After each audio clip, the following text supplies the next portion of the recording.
By 2033, Social Security is projected to be cut by 25%. That's literally from their own report. The Social Security Administration put that out themselves. And it gets worse. By 2065, if nothing changes, it is projected that 65, maybe even 70% cuts. On top of all of that, retirement age is moving towards age 70. Yeah, not great. And here's why that actually matters. Say you're counting on $2,000 from Social Security. A 25% cut turns that into $1,500. That's $500.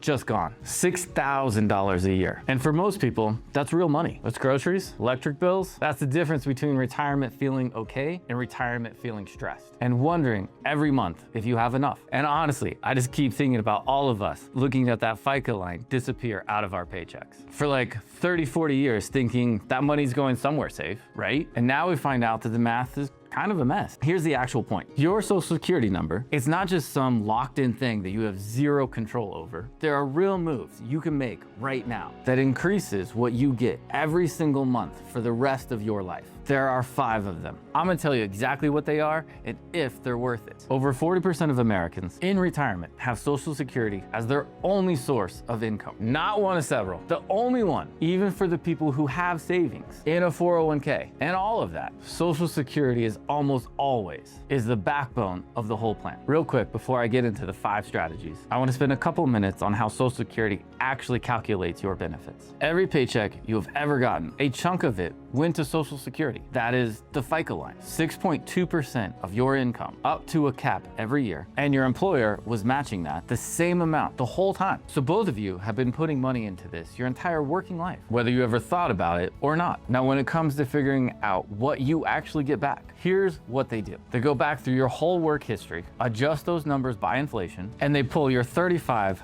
highest paying years, not your most recent years, your 35 best years. They add all of that together and they divide by 420 months. And that gives them a number called your average index monthly earnings. And then they run that number through a formula. The first chunk of your monthly earnings comes back to you at 90%. The next chunk at 32%. Anything above that at 15%. It's set up that way on purpose. Lower earnings get a bigger percentage back. Higher earners get less at the top on the high end.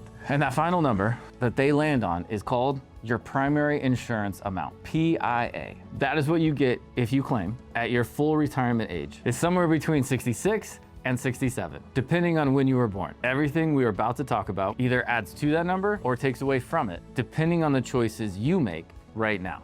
Strategy number 1, work at least 35 years. And I know that sounds like a lot, but here's why it matters. Remember how they divide by 420 months no matter what? Well, if you only work 30 years, they're not adjusting that number. They are still dividing by 420, which means 5 of those years are just 0, sitting there in your calculation, bringing your average down. And a lower average means a smaller check every single month for the rest of your life. And I've had people sit across from me who had no idea they worked hard their whole career. They thought they were good. And then we pull up the record and there's zeros in there from a gap year or a period where they were not earning much. And those zeros were costing them hundreds of dollars a month. That is not a small thing. Now, the good news is you don't have to fix this by grinding away at some stressful full-time job for 5 more years. Even part-time work, even some side income. Anything puts a real number in that spot instead of a 0. It makes a difference. So if you're in your late 50s or early 60s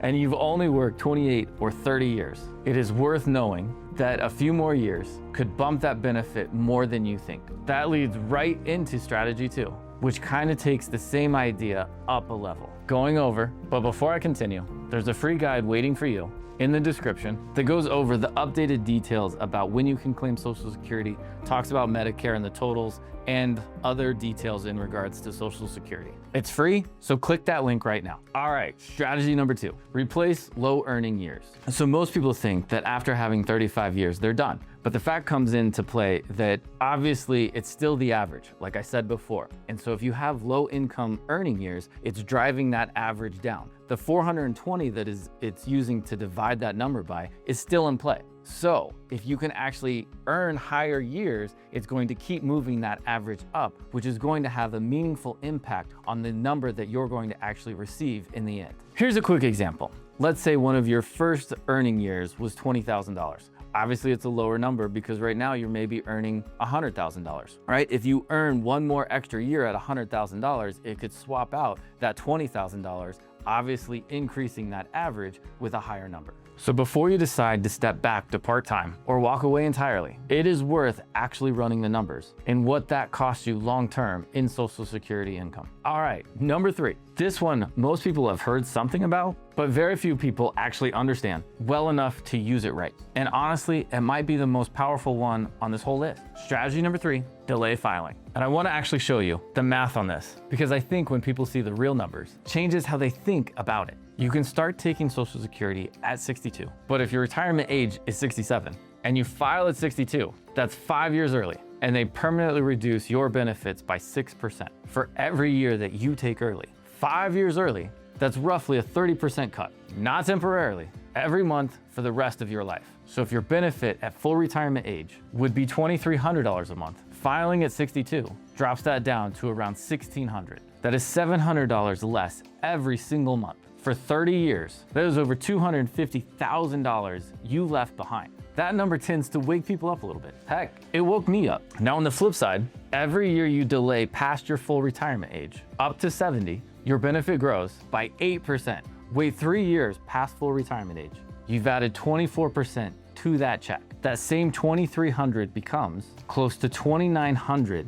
And because Social Security adjusts for inflation, every year that high starting number keeps building on itself. Now, I want to be straight with you because I don't think it's fair to just say everyone should wait. If your health is not great, if you need the money now, if your situation just points to filing early, then maybe that's the right call for you. It's not the same answer for everybody. But if you are healthy and you have other income to bridge the gap and you're planning for a long retirement, delaying is probably the single best lever you have. Okay, number 4. And if you are married, you really need to pay attention because most couples are completely getting it wrong. Strategy number 4, coordinate spousal benefits. If you're married, listen up. Most couples are thinking about their Social Security benefit completely separately, when in reality, you might want to think about it together because in some couples, you have one who earns quite a bit more than the other one. The lower earning spouse can actually get up to 50% of the higher spousal's earning benefit, which is great, except you need to take it actually at full retirement age for both of you. If you take it early, you still are going to get penalized just like before. So what does a smart approach actually look like? It means going through both of your statements and seeing what each of your benefits is, and then coordinating when each of you should take it and which one to take, whether it's the spousal or your own, depending on when your age is and what your current needs actually are. And here's the part that I think really matters.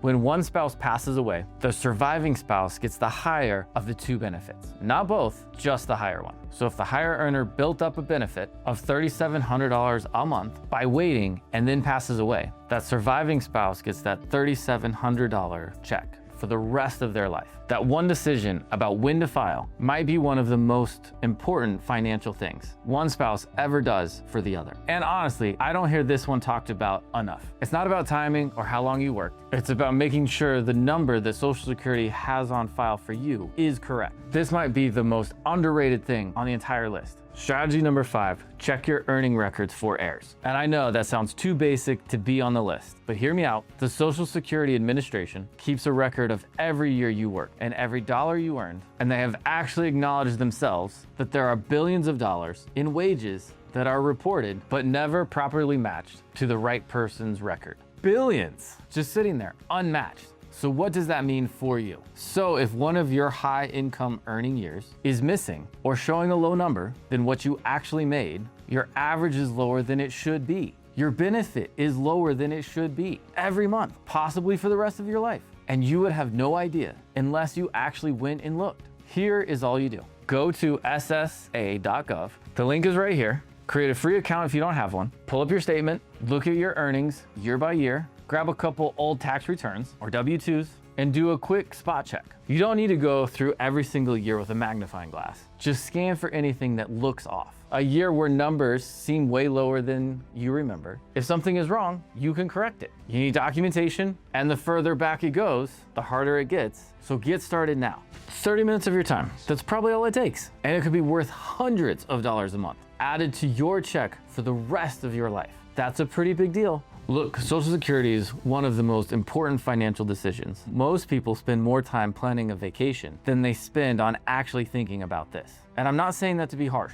I'm saying that because I've seen what happens when people get this right and what happens when they do not. And the gap between those two things is real money. You've been paying into the system your whole working life. You earn this, so it makes sense to actually understand how it works and make sure you are getting everything you have coming to you, especially right now with everything that is changing with this program. The 5 things we have talked about today are not complicated. Work your 35 years, replace those low income earning years while you still can, delay filing for your situation, coordinate with your spouse as a team, and go check your earning records, because all of that might surprise what you actually find. And if you want to actually sit down and look at your specific numbers and figure out what the right strategy actually looks like for you, there's a link in the description below. Click that. Let's just have that conversation. This stuff is important to figure out as you go. I'll see you there.